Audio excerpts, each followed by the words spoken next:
Vamos a orar. Padre Santo, te damos gracias por este gran privilegio que tú nos das de poder estar aquí en tu casa de oración en este día, tu santo día. Y en este momento, Padre, vamos a abrir tu palabra. No vamos a hablar nuestras palabras, sino tu palabra, la que tú nos has dejado para que nos instruya, nos redarguya, nos penetre en lo más profundo de nuestro corazón. Y es lo que pedimos en esta hora, que tu palabra se manifieste grandemente con el poder de tu Espíritu Santo. En el nombre de Jesús. Amén. Bien, hermanos, en esta hora el tema que le traigo es muy conocido por nosotros y está registrado en el libro de San Juan.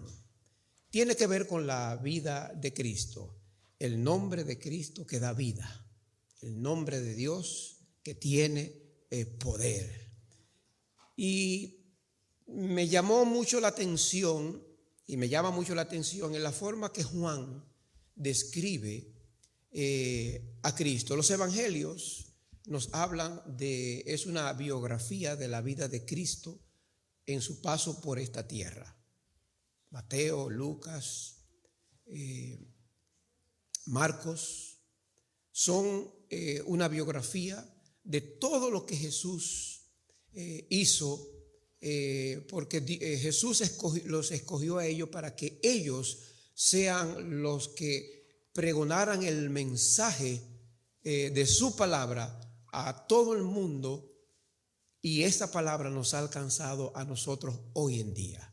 Y por esa razón nosotros estamos aquí, por los escritos de estos hombres que dieron su vida por el evangelio, creyeron en Jesús, creyeron en su resurrección, y por lo tanto hoy nosotros por esas palabras impresas en la Biblia, palabra de Dios, podemos encontrar salvación en Cristo Jesús. Pero el libro de Juan comienza su narración de la vida de Juan de una manera diferente, por así decirlo. Comienza su narración con una palabra que se registra en el primer libro de la Biblia. En el principio, dice Génesis 1:1, creó Dios los cielos y la tierra. En el principio. Y en el principio denota que no se puede medir con el tiempo, ni antes ni después. Lo que quiere decir es que en el principio Dios existía desde antes de que existiera. No tiene fin, no tiene principio, porque Dios, es eterno, es para siempre, y su poder es por todas las generaciones, desde antes de la fundación del mundo. Por eso Moisés relata la creación iniciando: en el principio creó Dios los cielos y la tierra. Y la palabra aquí es en el principio. Al igual que Juan dice que en el principio era ¿quién? El Verbo. En el principio. Y eso es lo que me llamó la atención del libro de Juan, que comienza con la aseveración, porque Moisés quiere denotar al decir que Dios en el principio es que Dios es Dios y no hay ni antes ni después, y no hay nadie antes ni después de Dios como Dios en el principio. Por lo tanto, Juan también está denotando la grandeza de Dios y la grandeza del Verbo. Dice que en el principio era el Verbo, y nos dice en el capítulo 1, el verso 1, y el Verbo era con Dios y el Verbo era Dios. Hermano, muchas veces nosotros no llegamos a comprender cómo puede funcionar esto. Por eso le llaman el misterio de la Trinidad. ¿Cómo pueden haber tres en uno? Pero más adelante vamos a ir desarrollando poco a poco este término. Y en Juan nosotros podemos ver que está usando esta misma palabra en el principio. Y en ambos casos, cuando se usa esta palabra en el principio, Dios estaba allí, Dios ya había estado allí y Dios es el creador de todo lo que existe. Antes de que cualquier cosa existiera, el verbo ya existía. Y Dios se presenta a Moisés como ¿quién? ¿Cómo se presentó Dios a Moisés? Cuando Moisés le dijo, ¿y quién voy a decir que me está enviando? Yo soy el que soy. No hay más nada. Solamente di así, un nombre. ¿Yo soy quién? Porque el yo soy siempre va acompañado de un calificativo o de una expresión de saber quién es. Yo soy el hijo de fulanito. Yo soy el doctor fulano de tal. O yo soy el señor que limpia el edificio. Siempre hay un calificativo para determinar quién es ese yo soy. Pero en el caso de Dios no existe nada más que un yo soy. Porque nada, vuelvo y repito, es antes ni después de Dios. Entonces, al decir Juan esto en Juan 1, 2 y 3, el 2 dice que este era en el principio con Dios y todas las cosas fueron hechas ¿por quién? Por Él, y sin Él de lo que ha sido hecho nada había sido hecho. En Él estaba la vida y la vida era la luz de los hombres. Con esto Juan nos está haciendo una clara referencia a la ¿qué? A la divinidad de Cristo. Cristo era divino 100% y era humano 100%. Nació de mujer, ¿sí o no? Aunque fue engendrado por el Espíritu, pero nació de mujer. Dice que el Verbo se hizo carne y habitó entre nosotros. ¿Y quién es carne? ¿Los espíritus? ¿Quién? El hombre. El ser humano es carne. Por lo tanto, ese Verbo se hizo igual que nosotros. Lo que quiere decir es que el Verbo se hizo carne, es que se hizo semejante a hombre con los sentimientos humanos, con los pensamientos humanos, con el corazón humano y posiblemente con las debilidades humanas, ¿sí o no? Pero ¿cuál fue la diferencia? Como ser humano, ahí está el detalle, no era divino como ser humano. ¿Perdón? Tuvo hambre, sufrió. Lo que quiere decir, era divino, pero esa divinidad, ¿dónde la dejó? En el cielo. Se despojó de su gloria, se despojó de su grandeza para humillarse haciéndose hombre y morir por nosotros y morir por muerte en la cruz. Con un propósito que vamos a ver más adelante.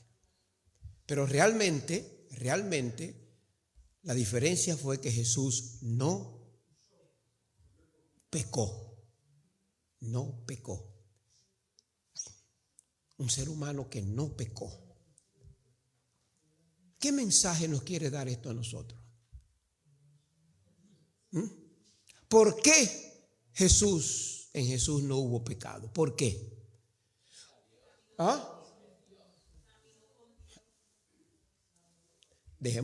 no confundamos las cosas. No era Dios. No era Dios. Era un ser humano. Porque siendo humano, recuerden esto, se despojó de su divinidad para hacerse humano. Porque lo humano no se puede mezclar con lo divino.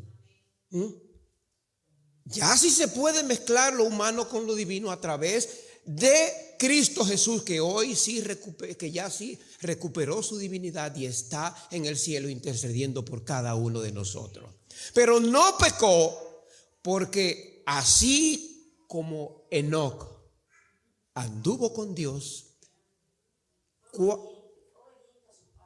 ¿cuál era la palabra que más usaba Jesús? Un escrito está.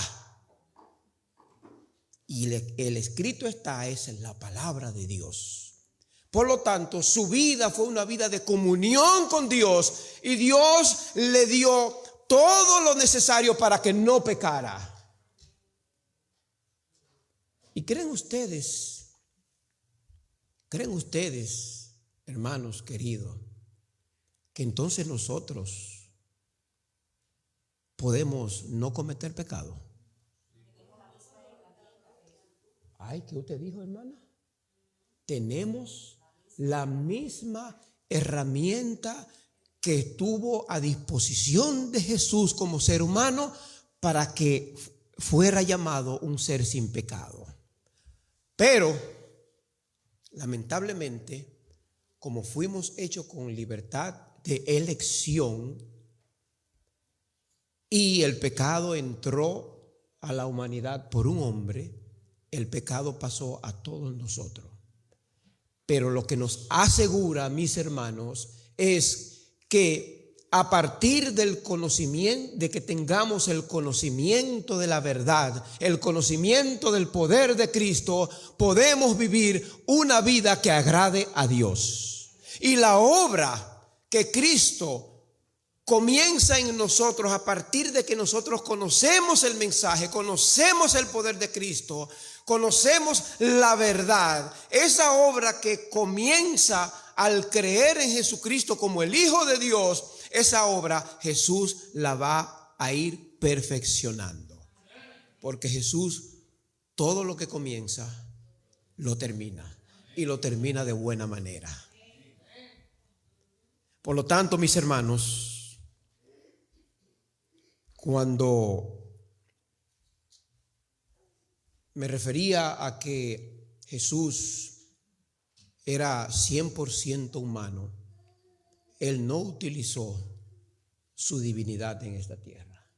No, Él se despojó de toda su gloria y grandeza para venir a humillarse por ti y por mí.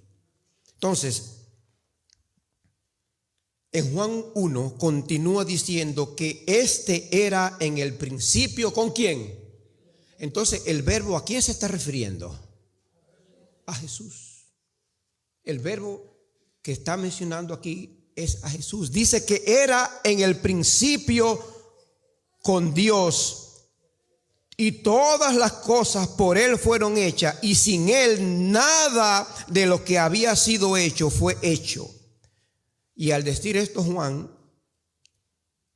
vuelvo y repito, está haciendo una alusión a la divinidad de Cristo, pero no utilizada aquí en la tierra, sino para hacernos entender que formaba parte de la Trinidad, el misterio de la Trinidad, cómo tres cosas pueden ser una. Y nos dice bien claro que en este capítulo Juan se refería al verbo en varias ocasiones, según vayan conmigo leyendo en el capítulo 1 de Juan, donde dice que el verbo es distinto de Dios el Padre, ¿sí o no? ¿Lo dice? Es distinto de Dios el Padre. Entonces el verbo dice que ese verbo es Dios. En el principio era el verbo, y el verbo era con Dios. Y cuando dice era con Dios, es porque era igual a Dios o diferente. Igual, pero era el mismo Dios, Dios mismo. Dice que el verbo era con Dios. O sea, había una función específica, Padre e Hijo y Espíritu Santo, cada uno con funciones distintas. No nos confundamos con esto. Cada uno tenía funciones distintas. Por eso dice que el verbo era con Dios, pero también dice al final que el verbo era Dios. Pero ¿y qué confusión es esta entonces? Lo que pasa, mis hermanos, es que había una unidad tan estrecha entre estas tres personas, se complementaba tanto en un mismo propósito, que los tres eran uno, pero tenían funciones diferentes, porque en el principio creó Dios los cielos y la tierra, ¿cierto? Cuando Dios dijo hagamos, no dijo voy a hacer, digo hagamos. Entonces, si dijo hagamos era porque había alguien al lado de él, ¿sí o no? No estaba solo. ¿Y quién estaba con él desde el principio? ¿Quién? Cristo Jesús y el Espíritu Santo estaban con Cristo, con Dios en la creación del mundo. Por eso dijo hagamos al hombre. Y el mismo Juan nos dice que las cosas que se hicieron por él y para él. Porque vuelvo y repito, la conexión que había entre ellos era tal y tan grande, tan complementaria, que los tres parecían uno solo. Y déjenme decirle, mis hermanos, tal vez adelantándome un poquito al final, que ese es el deseo de Dios con nosotros. Que haya una unidad tal entre nosotros y con Dios, que todos seamos uno solo. Por ejemplo, en el matrimonio, la Biblia nos dice que el hombre dejará a padre, madre, ¿para qué? ¿Y qué van a hacer entonces? Una sola carne. Y van a ser una sola carne. O sea, literalmente van a ser una sola carne. Son diferentes. Literalmente no, son diferentes. Hombre y mujer son diferentes. Pero lo que se está refiriendo es que serán en una sola carne, porque van a unir sus sentimientos, sus pensamientos, y van a actuar diferentes funciones y diferentes personas, pero con un mismo propósito. Y eso es el misterio de la Trinidad. Jesús como Hijo, el Espíritu Santo haciendo su trabajo y Dios haciendo su trabajo, los dos con un solo propósito de salvar a la humanidad. Por esta razón, mis hermanos, Dios quiere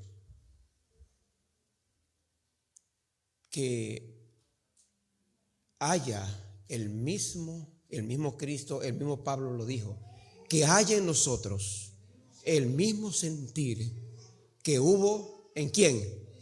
En Cristo Jesús. Y es interesante poder distinguir si nosotros tenemos el mismo sentimiento de Cristo.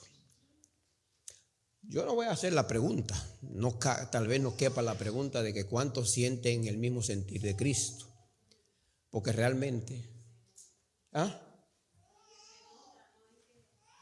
exacto. Pero hay muchos detalles en nuestra vida que nos dejan reflejar y nosotros mismos haciendo un análisis si estamos en sintonía con Cristo. La iglesia hoy en día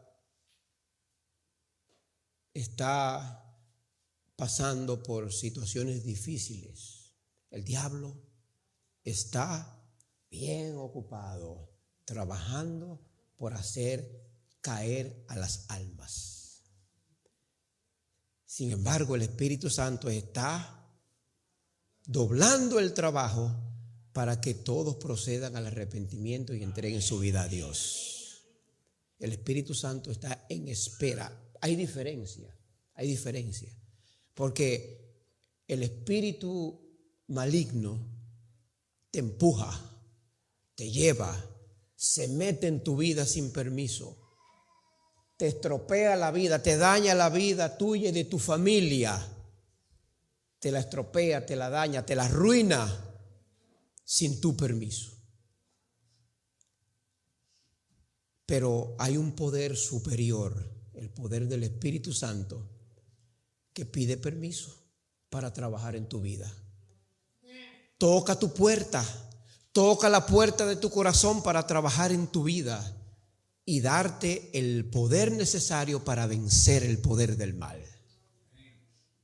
Y en Cristo Jesús nosotros tenemos esa victoria. Porque cuando Jesús se iba, los discípulos entristecidos veían a Jesús alejarse, pero Jesús les dijo: no tengan miedo, no se entristezcan, yo me voy, pero les voy a dejar al Consolador. Y ese Consolador trabajará con ustedes como si yo estuviera en presencia de ustedes. Porque Jesús no lo vemos físicamente, pero lo sentimos interiormente. Lo sentimos en nuestra mente, lo sentimos cómo trabaja con nosotros. Lo único que tenemos que hacer es darle el permiso al Espíritu Santo, a Cristo, que transforme nuestras vidas. Pero no solamente darle el permiso, sí entra. Muchas veces yo me he puesto a pensar, la vida de uno no es fácil. Del ser humano no es fácil, no importa que sea pastor, no importa que sea dirigente, no importa que sea un simple miembro, pero día tras día es una lucha constante para uno poder mantenerse en pie y agradar a Dios, día tras día. Y hay veces que uno hace cosas que uno sabe que no está agradando a Dios. Y uno a veces dice: Señor, pero oblígame a hacer las cosas buenas. Pero Dios no obliga a nadie. Oblígame.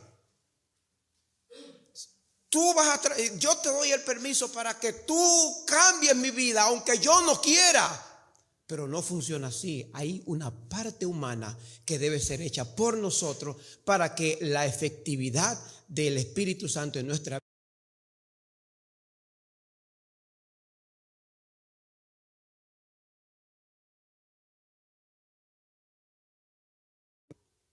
Haz conmigo lo que tú quieres y seguir nuestra vida.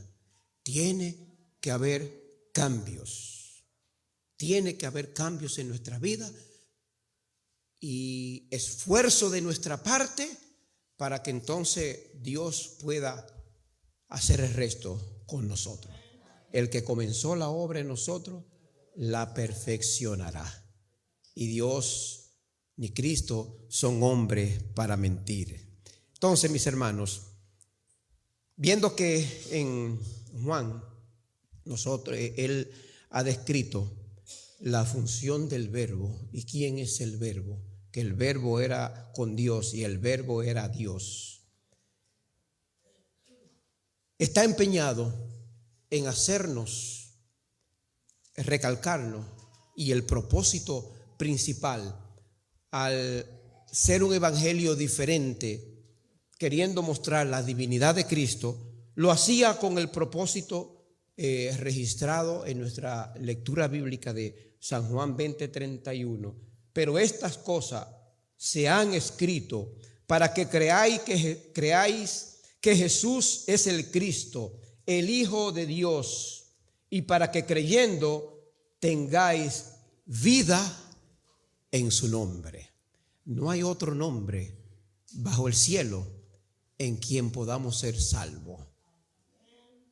Emmanuel, Dios con nosotros. Entonces, Es evidente, mis hermanos, que cuando habla de que el Verbo se hizo carne y habitó entre nosotros, la palabra verbo en el antiguo hebreo es logos. Y logos, la definición de logos en el antiguo hebreo tiene que ver con la transmisión de un mensaje, con la comunicación de algo, de un sentimiento o la comunicación de una expresión. Eso significa logos en el antiguo griego. Por eso logos equivale a verbo. Y dice que el Verbo se hizo carne y habitó entre nosotros. Lo que quiere decir que Dios está enviando un mensaje a través de Cristo al hacerse hombre y venir a esta tierra. Hay un mensaje que Dios tiene para nosotros en el nombre de Cristo para cada uno de nosotros. Por eso él usa este término, el verbo. Ahora, hay 7, se pueden añadir 2 más, 7 declaraciones del mismo Jesús que nos da peso y nos da la certeza de la divinidad de Jesús. Y son 7 y 2 más que la voy a mencionar más luego, pero la más que resalta el libro de Juan y es con relación a la misma declaración que le hizo Dios a Moisés cuando le dijo: ¿quién te envía? Dile que yo soy. Cristo se atribuyó esa declaración como el gran yo soy cuando dijo en el versículo en Juan 6:35, yo soy el que, porque fíjense, vuelvo y le digo, el yo soy de Jehová es yo soy, simplemente yo soy y nada más. Pero ya se le pone, podríamos decir, se le añade un nombre extra a ese yo soy que solo Cristo puede dar. Yo soy ¿quién? Y por ahí vamos. Pero primero, yo soy ¿quién? El pan de vida. Ya Jehová se identifica con el yo soy. Jesucristo entonces dice, yo soy, diciendo, yo soy Dios, yo estoy con Dios, yo pertenezco a la divinidad, pero yo soy el pan de vida. Y por razón de tiempo, nos dice también que yo soy, como usted dijo, ¿la qué? La luz del mundo. También nos menciona que yo soy el buen pastor y también que yo soy la puerta, yo soy la puerta. Y esto lo pueden ver más tarde porque ya el tiempo se está agotando para poder completarlo el tema. Está en el libro de Juan. Yo soy el buen pastor y yo soy la resurrección y la vida. Yo soy el camino, la verdad y la vida. Yo soy ese gran yo soy, mis hermanos. Va acompañado de atribuciones que solo Cristo se puede dar. Yo soy el alfa y el omega, el principio y el fin. El pan de vida lo mencioné al principio. Y yo soy el agua, el camino, la verdad y la vida. Yo soy el pan de vida, yo soy la luz del mundo, yo soy la puerta. Y hay 2 yo soy que Cristo también lo menciona. Y voy a mencionar uno por razón de tiempo. A razón de su arresto, cuando Cristo, cuando lo fueron a arrestar, ¿a quién fueron a buscar? A Jesús. Y Jesús se le adelantó y le dijo, ¿a quién buscan? ¿Y qué dijo Jesús? yo soy. Y fue un yo soy que no como digo, yo soy fulanito de tal, fue un yo soy que se sintió que era divino, que venía de Dios y era de divinidad, que echaron para atrás y cayeron. Porque en esa turba estaban los demonios, y los demonios retroceden y tiemblan ante el gran nombre yo soy, ante Dios, ante el nombre de Cristo. Por eso cuando él dijo, ¿a quién buscan? Digo, a Jesús de Nazaret, digo, yo soy. Atrás de una vez, al suelo todos. Hermanos, y también cuando los judíos lo estaban interpelando por el asunto de Abraham, y él le decía, yo soy primero que Abraham. Yo soy primero que Abraham. Antes de que Abraham fuese, yo soy. Entonces dicen los judíos, entonces quiere decir que tú ni a 50 años llegas y ya di que eres primero que Abraham. Pero ellos no estaban entendiendo el significado del gran yo soy. Pero dijo bien claro, yo soy, antes de que Abraham fuese, yo soy. Entonces, mis hermanos, para finalizar, ustedes lo pueden leer con más calma, el libro de Juan, porque es necesario que nosotros como cristianos nos demos cuenta a quién estamos siguiendo. No es simplemente decir que somos cristianos. Y si no hay en nosotros, porque si no hay en nosotros el mismo sentir que hubo en Cristo, yo creo que nosotros estamos perdiendo el tiempo aquí en la iglesia. ¿A cuántos les gusta que oren por uno? Cuando usted tiene un problema, que dice, hermano, ore por mí, que tengo un problema. Y cuando usted ora, usted pone en oración un problema, que su problema se resuelve. ¿Qué satisfacción usted siente? La oración tiene poder, ¿sí o no? La oración tiene poder. A todos nos gusta, y lo primero que hacemos ante problemas es orar y decirle a la hermandad, oren por fulana que tuvo un problema, oren por fulana que está interna, oren por el hermano tal que sufrió un ataque, lo que sea. Pero lo ponemos en oración porque sentimos que al poner nuestro problema, aún sin mencionarlo, oren por mí personal, sentimos que hay como una avalancha de oraciones hacia Dios, y Dios va a escuchar más rápido nuestras oraciones. Y son contestadas. Pero hay una oración que a veces a mí me entristece. Y fue la oración que el mismo Jesús hizo antes de su arresto. Y esa oración a mí me llega. Y esa oración debe darle propósito a nuestra vida como feligreses. En el libro de Juan, vayamos al...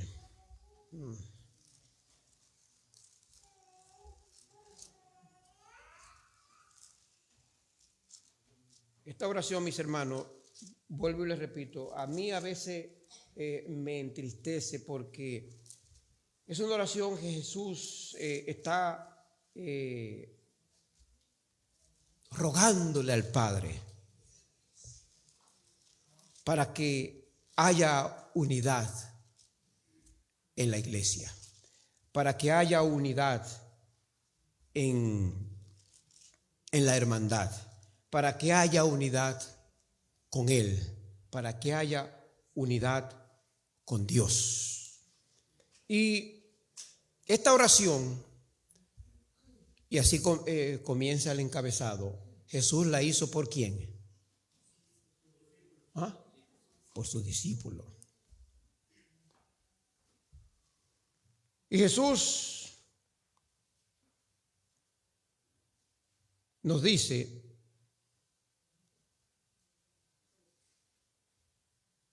yo no estoy en el mundo, porque él ya pronto, Juan 17, ya yo no estoy en el mundo, porque él sentía ya que su hora había llegado y iba a partir. Mas esto están en el mundo. ¿Quién? Los discípulos. Y yo voy a ti, Padre Santo, a lo que me has dado, guárdalos en tu nombre, para que sean uno, así como tú y yo somos uno. Uno puede decir, bueno, eso fue una oración que no fue para mí. Él oró por los discípulos, ¿sí o no? Lo dice el encabezado. La oración por sus discípulos. Pero si nosotros nos vamos al 20, allí nos dice, mas no ruego solamente por estos, sino también por ¿quién? Por los que han de creer en mí por la palabra de ellos. ¿Creemos en esto? ¿Creemos ciegamente en que esto es palabra de Dios? Entonces, si creemos, esta oración es para nosotros también. Cuando Jesús hizo esta oración, lo hizo. Ustedes cuando oran, si oran por alguien, ustedes lo ponen en su mente, ¿verdad? La cara de esa persona. Yo, por lo menos, si voy a orar por el hermano Tomás, la imagen de Tomás tiene que ponerse en mi mente, ¿cierto? ¿Es así o no? ¿O estoy equivocado yo? Cuando usted ora por su hijo, la imagen de su hijo, la cara de su hijo, usted la pone en su mente. Cuando usted ora a Dios, ¿qué imagen usted tiene? Cuando se ora a Dios. Cuando se ora a Jesús, ¿qué imagen nosotros tenemos de Jesús? Porque no me digan, tenemos algo en que pensar. Muchas veces yo pienso en Dios como yo no he visto el rostro de Dios, no se ha visto. Yo cuando estoy orando, me imagino una luz poderosa, grande, envuelta en nube, lo que sea, que ahí está Dios. Pero cuando oro por Jesús, en el nombre de Jesús, ¿qué imagen nosotros tenemos de Jesús? ¿Ustedes tienen sí o no la imagen de Jesús? La que sale, la que conocemos, la que ha llegado hasta nuestros días, el retrato de Jesús, el rostro de Jesús, las fotos de Jesús. Esa es la que nosotros nos figuramos que es Jesús. ¿Sí o no? Dígame si cuando usted ora, usted no piensa en esa foto que... Bueno, ok. Pero cuando usted ora por alguien, usted se pone en su mente la imagen de esa persona. Su mamá, sus hijos, lo que sea. Yo soy así. Cuando oro por mi hermana, estoy orando, bendice a mi hermana. Yo tengo la imagen de la hermana porque tengo varias. Bendice a fulanita, bendice a Perenceja. Y me voy transportando y voy poniendo esas imágenes en mi mente. Bendice al pastor. Yo no, si estoy pidiendo por el pastor, yo no voy a tener la mente de mi esposa. Bendice a mi esposa y yo tengo la mente de mi esposa porque es así. ¿Correcto? Entonces, cuando Jesús dice que alzando los ojos oró por sus discípulos, pero cuando Jesús oró por Mateo, Lucas, pero también en esa oración te vio a ti y me vio a mí. Porque dice que mas no ruego por solamente esto que tú me has dado, sino por aquellos de la iglesia de South Brooklyn que estarán sentados en este momento, por cada uno de ellos, también que la bendición esté sobre ellos. Pensó en ti y pensó en mí. Dios no deja nada al azar. Pero, ¿qué es lo que a mí a veces me entristece de esta oración? Cuando no cumplimos con el deseo de Cristo al hacer esta oración. Que seamos uno, así como dice Cristo, así como tú, Padre y yo somos uno, que ellos también sean uno en mí. ¿Estamos trabajando por la unidad de la iglesia? Entonces, el mensaje de esta mañana, mis hermanos, es que trabajemos por la unidad de la iglesia, que el sentir que hubo en Cristo, que el amor que Dios le dio al Hijo y que el Hijo le dio a la humanidad, ese amor se refleje en nosotros para que entonces el nombre de Cristo pueda ser glorificado en cada uno de nosotros. Porque somos testimonio y estamos para reflejar la luz del mundo. Y esa luz la vamos a reflejar en la medida que Cristo viva en nuestros corazones. Debe haber un cristianismo no de oído, sino de hechos, para que el nombre de Dios sea glorificado. Lo que quiero decir en esta mañana es que nos ocupemos, comenzando por mí, por nuestra salvación con temor y temblor. No temor de miedo, temor de respeto hacia Dios, para alcanzar la salvación en Cristo Jesús. La salvación es individual. Y nosotros estamos llamados a la unidad en Cristo. Que haya el mismo sentir de Cristo que Cristo tuvo, que el amor de Cristo nos constriña, que el amor de Cristo nos cambie y que el amor de Cristo en nosotros sea transmitido a nuestros semejantes. No hay tiempo que perder para estar con, no quería decir la palabra chisme, pero ni mirando la paja del ojo ajeno cuando yo tengo una tremenda viga en el ojo y creyéndonos que somos mejores que el otro. Aquí todos somos iguales ante los ojos de Dios. Y hay al final, una palabra un versículo que me llamó mucho la atención y con esto termino. Si la unidad debe ser fomentada en todos. Miren algo que yo pudiera decir que me confunde. Cuando Cristo estaba hablando con sus discípulos, estaba Pedro y Pedro le dice a Juan, que estaba ahí, Juan el discípulo amado, le dice Pedro, oye Jesús, ¿y qué de este? Vayan al versículo, el capítulo 21, el verso 20, y con esto finalizamos.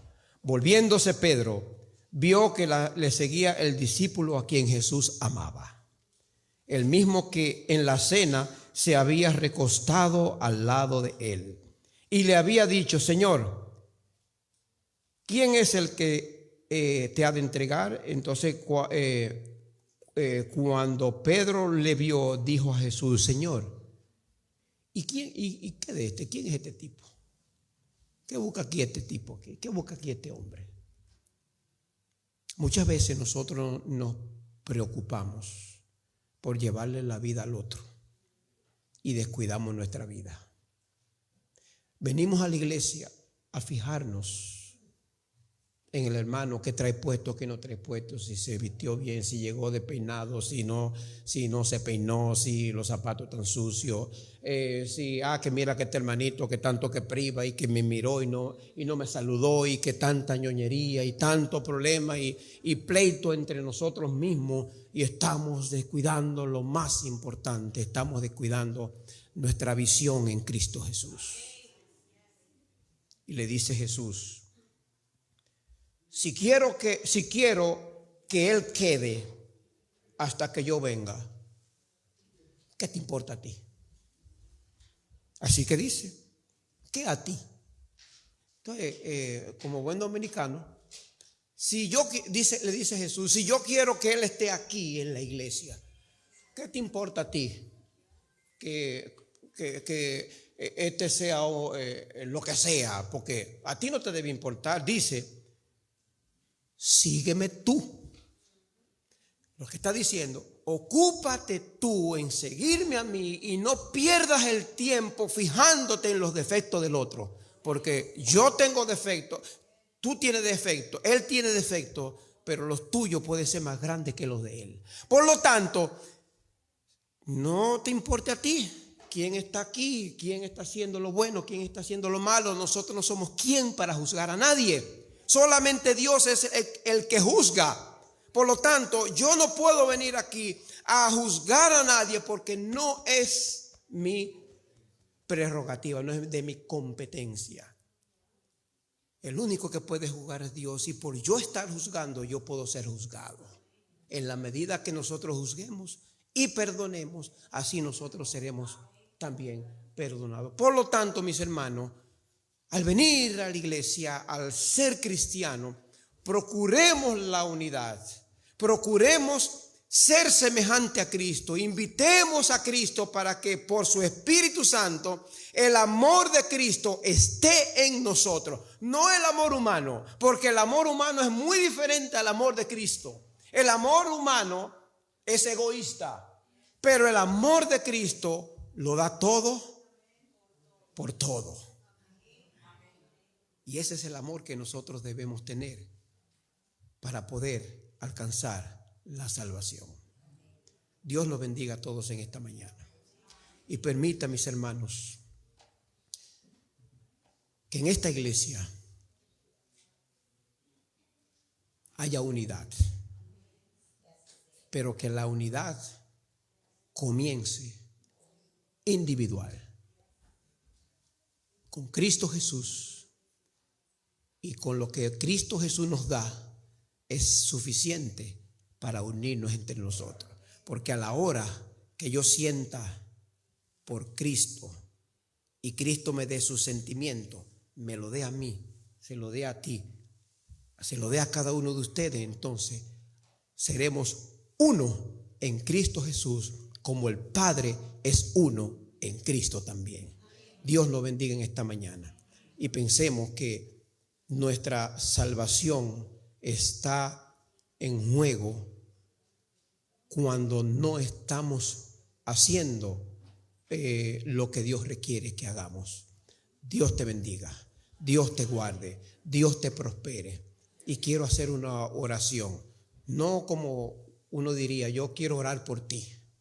Yo quiero que oremos los unos por los otros. Quiero hacer una oración por ti y por mí, para que el Padre Celestial llene nuestra vida con su amor.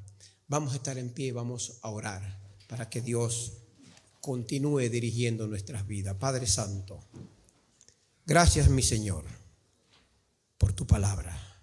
Gracias porque a pesar de la divinidad de Cristo, como ser humano, tenemos la garantía de que nosotros, con el mismo poder tuyo, podemos vencer el mal y llegar a ser semejante a ti, Padre. Sabemos lo que tú andas buscando en nosotros. Permite que la oración de Cristo por sus discípulos y por nosotros no sea en vano. Que esa unidad que Cristo desea en su iglesia, en su pueblo, pueda lograrse a través del Espíritu Santo. Bendice a cada uno de los que están aquí presentes en esta hora. Bendice a los amigos que nos acompañan, Señor. Tócale su corazón a esos amigos, Señor. Hazle entender que tú eres la única solución a todo problema humano. Y permite que nosotros continuemos lo que te conocemos, afianzando nuestra confianza en ti, para que en algún momento de nuestra vida nosotros podamos vivir una vida plena en ti y que sintamos que sin ti no somos nada. Perdona nuestros pecados, Señor, y permite que tu Espíritu Santo trabaje en nuestros corazones. En el nombre de Jesús. Amén.